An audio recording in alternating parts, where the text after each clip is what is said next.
Buongiorno amici, নমস্কার বন্ধুরা। এখন আমরা আছি ইটালির রোমে এবং রোমের সবথেকে one of the most important and beautiful tourist spots হচ্ছে এই ট্রেভি ফাউন্টেন। খুবই সুন্দর লাগছে ট্রেভি ফাউন্টেনটা দেখতে, চারদিকে এত টুরিস্টের ভিড়। আর এই ট্রেভি ফাউন্টেনে কয়েন ফেলার রীতি আছে।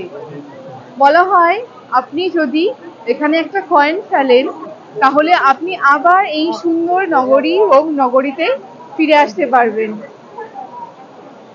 এবং প্রতিদিন প্রায় ৩,০০০ ইউরো, মানে যেটা ভারতীয় টাকায় ৩ লাখ টাকা এই ট্রেভি ফাউন্টেনে ফেলা হয় এবং সেই টাকা কিন্তু কাজে লাগানো হয়। প্রতিদিন টুরিস্ট চলে যাওয়ার পরে এখান থেকে কয়েন্সগুলো তুলে কিন্তু সেটা কাজে লাগানো হয় হসপিটালে রোগীর সেবার জন্য।